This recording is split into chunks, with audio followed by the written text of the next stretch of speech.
పులి ఉంది, ఆలోచన చేయదు. ఆకలి అయితే అన్నం తినేది, లేకుంటే అది దాని ఆహారం మీద తినేది, కొనుక్కునేది. ఆహార భయ నిద్ర మైథునం పశుభి సమాన అని వేదం చెబుతుంది. ఆహారం తినే దాంట్లోన, నిద్ర చేసే దాంట్లోన, సంసారం చేసే దాంట్లో, ఈ మూడింట్లో కూడా పశువులెంతో మనము అంతే. పశువులకి మనకి తేడా లేదు. ఈ మూడు పనులు మనము తింటాము, పశువులు తింటాయి. మనము నిద్రపోతాము, అదే నిద్రపోతుంది. మనము భయపడతాము, అవి భయపడతాయి. మైథునం, మనము సంసారం చేస్తాము, అవి సంసారం చేస్తాయి. నిజమా కాదప్ప? నిజమేనా? మరి మానవుడు ఎందువల్ల ఉత్తమమైనాడు అంటే మానవునికి వాక్ ఇచ్చాడు. వాక్ ద్వారా వచ్చు ఎన్నలేని ఐశ్వర్యము, వాక్ ద్వారా వచ్చు వనరు ముక్తి. ఈ వాక్ ద్వారానే మనకి మోక్షం కూడా ప్రాప్తమవుతుందట. ఎందువల్ల దైవనామ స్మరణ చేయగలుగుతాము, మనం వాక్ ఉండేదానికి. గురునామ స్మరణ చేయగలుగుతాము, ఇంకోటి బుద్ధి చెప్పి దావలోకి తీసుకోగలుగుతాము. వాక్ ఉంది. వాక్తో పాటు ఆలోచించే జ్ఞానం ఉంది మనకి. మిగిలిన వాటికి ఆలోచించే జ్ఞానం లేదు. ఆలోచన చేస్తాము, ఏది మంచిది, ఏది చెడ్డది. మంచిదాన్ని చూసి మనం ఏరేకొని నడుచుకుంటాము, చెడ్డదాన్ని విడిచిపెడతాము.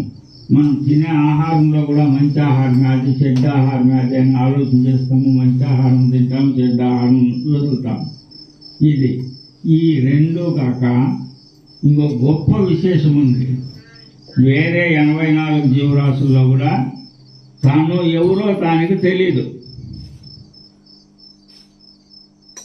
ఈ మానవ జన్మలో ఒక గురువు ద్వారా ప్రయత్నం చేస్తే నీవెవరు అనేది తెలుస్తుంది.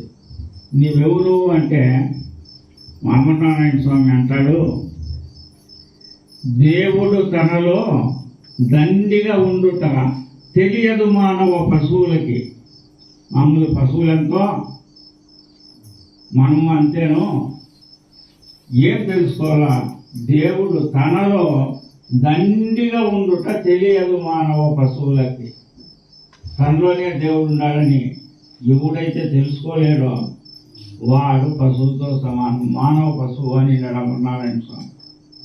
సంశయ మురుగక సద్గతి కలగదు, రాకపోకలకు తగులవును.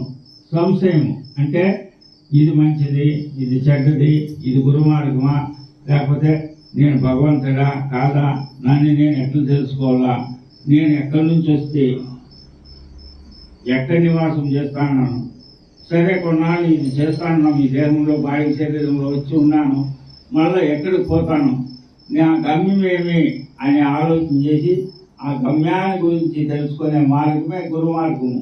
ఆ సంశయాన్ని పోగొట్టాడు గురువు. సంశయం మురుగక సద్గతి కలగదు అంటే మోక్షం రాదు, రాకపోకలకు తగనవును. రాకపోకలు అంటే సొచ్చేది పుట్టేది, సొచ్చేది పుట్టేది, సొచ్చేది పుట్టేది. ఏడో జన్మల నుంచి మనం అదే పని చేస్తాను. ఆ సొచ్చేది పుట్టేది తప్పించుకోవాలంటే ఒక మంచి గురువుని ఆశ్రయించి గురువు ద్వారా వివిధ దీక్షలను పొందుకోవాలి. 3 దీక్షలు ఉంటాయి: స్పర్శ దీక్ష, మంత్ర దీక్ష, భావ దీక్ష. ఈ 3 దీక్షలతో పాటు 4వ దీక్ష ఆత్మదీక్ష.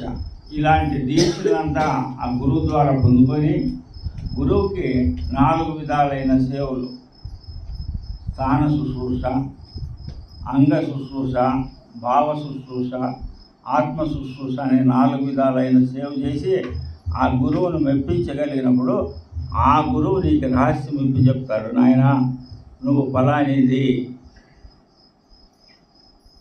ఈ ఫలానేది నువ్వు అని తెలుసుకోకపోతే నేనెవరో తెలిసిన తక్షణమే నీ సంశయం అంతా వెళ్ళిపోతుంది, నీ కర్మలన్నీ కాలిపోతాయి.